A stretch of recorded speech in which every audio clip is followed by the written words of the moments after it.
खरीप 2025 हंगामातील आर्थिक नुकसानीच्या उपलब्ध आकडेवारीवर तात्काळ कार्यवाही करून नुकसान भरपाई निश्चित करावी आणि कोणताही विलंबाशिवाय थेट शेतकऱ्यांच्या खात्यात भरपाई तात्काळ वितरित करावी, अशा स्पष्ट सूचना कृषी मंत्री दत्तात्रय भरणे यांनी विमा कंपन्यांना दिल्या आहेत. या वर्षीच्या खरीप हंगामाच्या नियोजनासाठी आज पुण्यामध्ये संपूर्ण राज्यातील प्रमुख अधिकाऱ्यांची कार्यशाळा आयोजित केली होती. आपल्या सर्वांना माहिती आहे की ह्या वर्षी हवामान खात्याने दिलेल्या अंदाजानुसार एल निनोचा प्रभाव हा राहणार आहे.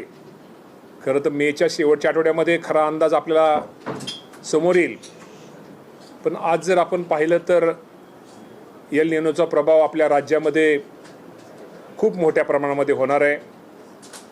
त्यामुळे त्यात पावसाचं प्रमाण हे साधारणतः हे कमी राहणार आहे आणि पावसाचं प्रमाण जर कमी राहिलं तर शेतकऱ्याला ज्या अडचणीला सामोरं जावं लागेल त्या शेतकऱ्यांसाठी काय उपाययोजना केल्या पाहिजेत, शेतकऱ्यांना काय मार्गदर्शन केलं पाहिजे,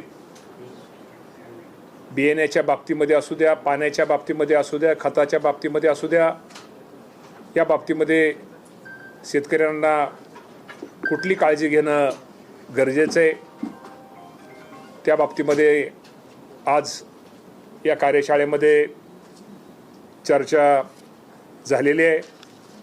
ह्या वर्षी जर आपण विचार केला, चालू वर्षी जर आपल्या खरीप हंगामाचा जर विचार केला तर साधारणतः 1,45,20,000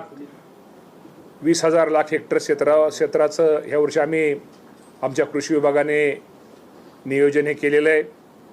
साधारणतः बियाण्याच्या बाबतीमध्ये बियाण्याची गरज ही 20 लाख क्विंटल, 20,17,000 क्विंटल असून 28 लाख क्विंटल हे बियाणं उपलब्ध आहे. हे सांगायचं तर बियाणं आपल्याकडं आपल्या मागणीपेक्षा जास्त उपलब्ध आहे.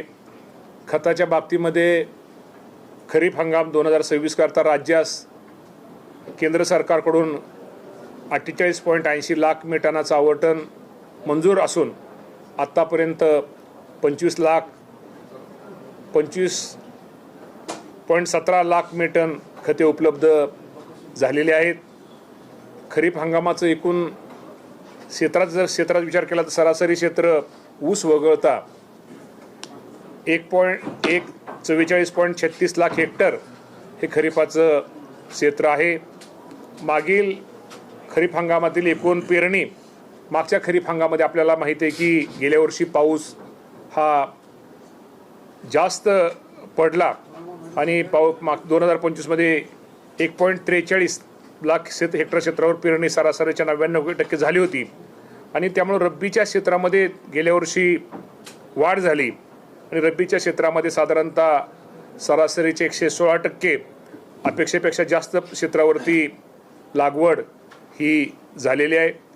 आणि ह्या वर्षी आपल्या सगळ्यांना माहिती या बाबतीमध्ये शेतकऱ्यांसाठी खते, बियाणे, कीटकनाशके, पाणी या बाबतीमध्ये निश्चित प्रकारे या कार्यशाळेमध्ये सर्वांनी चर्चा केलेली आहे. त्या बाबतीमध्ये आमच्या कृषी विभागाने नियोजन केलेलं आहे. खताच्या बाबतीमध्ये काही गोष्टीमध्ये आपल्याला आपल्याला माहिती आहे की युद्धजन्य परिस्थिती असल्यामुळं तो तुटवडा भासणार आहे. या तुटवड्याच्या काळातसुद्धा आपण काय शेतकऱ्यांच्या दृष्टीने केलं पाहिजे यासाठी आमच्या सगळ्यांच्या उपाययोजना ह्या निश्चित प्रकारे सुरू आहेत. आणि मी आपल्याला एवढंच सांगतो की हे सरकार हे शेतकऱ्यांच्या हित साधणारं सरकार आहे, शेतकऱ्यांसाठी निर्णय घेणारं सरकार आहे. आणि आपल्याला माहिती आहे की राज्याचे मुख्यमंत्री देवेंद्र फडणवीस साहेब, उपमुख्यमंत्री एकनाथजी शिंदे साहेब, दिवंगत उपमुख्यमंत्री मुद्दाम मी अजितदादा पवार साहेबांचा पण उल्लेख करतो, त्यांनी ह्या कृषी विभागाला खूप मोठी मदत सहकार्य केलं होतं. आणि आताचे उपमुख्यमंत्री सुनेत्रावहिनी पवार या सर्वांचं आमच्या विभागाला सहकार्य मार्गदर्शन आहे.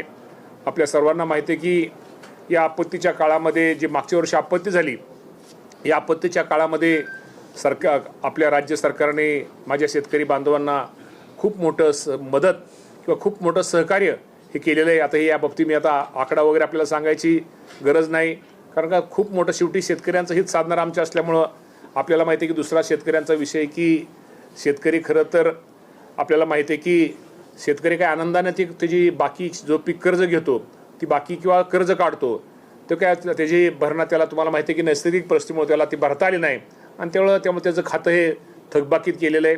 तशाच थकबाकीत गेलेल्या शेतकऱ्यांना सुद्धा एक 2 लाख रुपयेपर्यंत मदत करण्याचा निर्णय राज्याच्या मुख्यमंत्र्यांनी घेतलेला आहे. आणि कर्जमाफीच्या बाबतीत सुद्धा निश्चित प्रकारे लवकरात आता तुम्हाला सांगायला हरकत नाही, ती माहिती जवळजवळ बऱ्यापैकी ही संकलित झालेली आहे आणि लवकरात लवकर या बाबतीमध्ये कर्जमाफी ही माझ्या शेतकऱ्यांना निश्चित प्रकारे दिली जाईल हे आपल्या माध्यमातून मी आपल्या सगळ्यांना सांगतो. मी आपल्याला एवढं सांगतो की आपल्या विभागीय आपल्या ज्या कृषी विभागाच्या माध्यमातून या खरीप हंगामाच्या नियोजनासाठी आमचा कृषी विभाग निश्चित प्रकारे शेतकऱ्यांना मदत करण्यासाठी, शेतकऱ्यांना सहकार्य करण्यासाठी, शेतकऱ्याला मार्गदर्शन करण्यासाठी सज्ज आहे.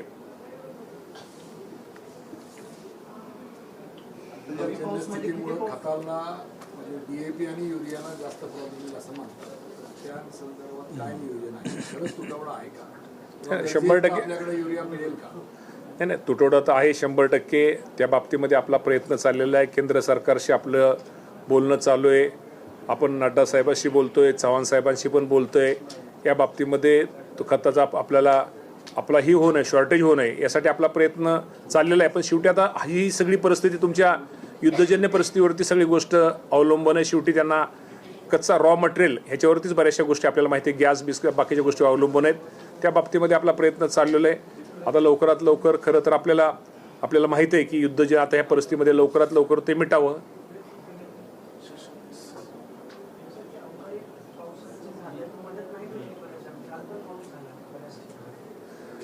जिथं जिथं पाऊस झाला, पाठीमागं नुकसान झालं, त्या सर्वांनाच आपण मदत देण्यात आपण सरकार शासनाने तुम्हाला सांगायला हरकत नाही. त्याचा जर विचार केला तर गेल्या वर्षी जर विचार करायचं झालं तर साधारणतः एकूण बाधित क्षेत्र आपल्या राज्यामध्ये हे 1,05,88,000 हेक्टर होतं आणि नुकसान भरपाई आणि बाधित क्षेत्र नाही एकूण शेतकरी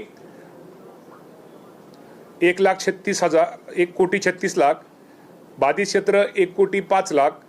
एकूण भरपाईची मदत आपण निधी मंजूर केला आहे 20,196 कोटी. त्यातला निधी वितरित केला आहे 15,661 कोटी. आणि त्यामुळं तुम्हाला मी एवढं सांगतो की या बाबतीमध्ये मागच्या वर्षीसुद्धा आपण निधी असा कुठलाही केलेला नाही, निधी दिलेला आहे. त्यातनं कोणाची कागदपत्र, वारसा हक्क वगैरे काय गोष्टीमुळे काय पेंडिंग असेल त्या बाबतीमध्ये निश्चित प्रकारे लवकर काय दुरुस्ती किंवा आपल्या पीक ह्याच्या बाबतीमध्ये असेल त्यात लवकर त्याचा अहवाल आल्यानंतर आपण कुठलाही निधी ठेवणार नाही. आपण सगळ्याच निधी हा वितरित करतोय. कोणती मागच्या महिन्यात झालेला पावसाची आकडेवारी आता झाली तुमच्याकडे तरी पंचनामे सुरू आहेत. अजून अंतिम आकडेवारी आपल्याकडे आलेली नाही. पण हे पण तुम्हाला सांगतो की अंतिम मागच्या ह्यात पाऊस झालेला आहे त्याची साधारणतः आकडेवारी संपूर्ण आल्यानंतर त्याचे पंचनामे कृषी आणि महसूल करते ते अहवाल आल्यानंतर ताबडतोब त्या बाबतीत सुद्धा शेतकऱ्यांना मदत केली जाईल.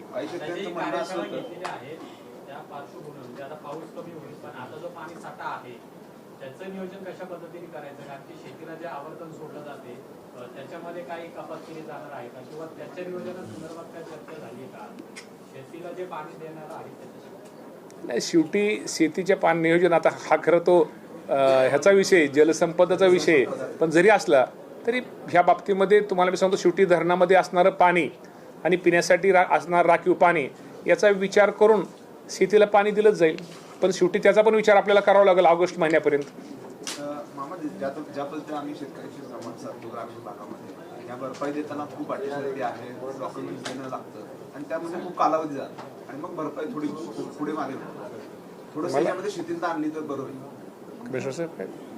कुठली भरपाई म्हणतो तुम्ही? जी अवकाळी पावसाची जी भरपाई नाही, आता ॲग्रिस्टॅक्सची आपण जोडतोय. आता बऱ्यापैकी ॲग्रिस्टॅक्सची आपल्याकडं आकडेवारी सगळी आहे. हां, सीएम साहेबांनी बैठक घेतली जलसंपदाची.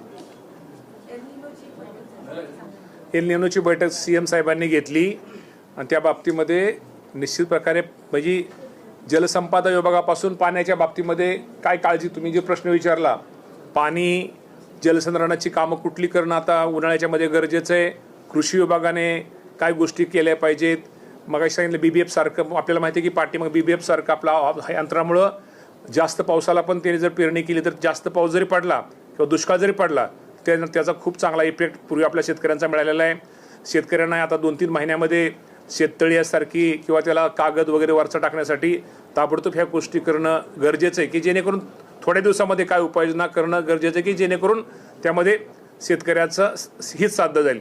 यासाठी प्रयत्न चाललेला आहे. आणि एल निनोच्या बाबतीमध्ये हवामान खात्याचा अंदाज वगैरे सगळा आम्ही आज घेतलेला आहे. त्यांनी स्वतः CM साहेब, आमचे कमिशनर साहेब, आमचे आपले सेक्रेटरी, जलसंधारणचे सेक्रेटरी, जलसंपदाचे सेक्रेटरी, सगळ्यांची त्यांनी एकत्र, तुमच्या हवामान खात्याचे सगळे अधिकारी, या सगळ्यांची बैठक घेतली. सगळ्याचा अंदाज घेऊन या बाबतीमध्ये त्यांनी निश्चित प्रकारे माझ्या शेतकऱ्याला कुठली अडचण येणार नाही यासाठी त्यांनी मुख्यमंत्र्यांनी सूचना दिलेल्या आहेत. पाऊस 93% तर आज किती अंदाज, 93% 92% आसपास पाऊस पडेल असं ॲव्हरेज, 92% पाऊस.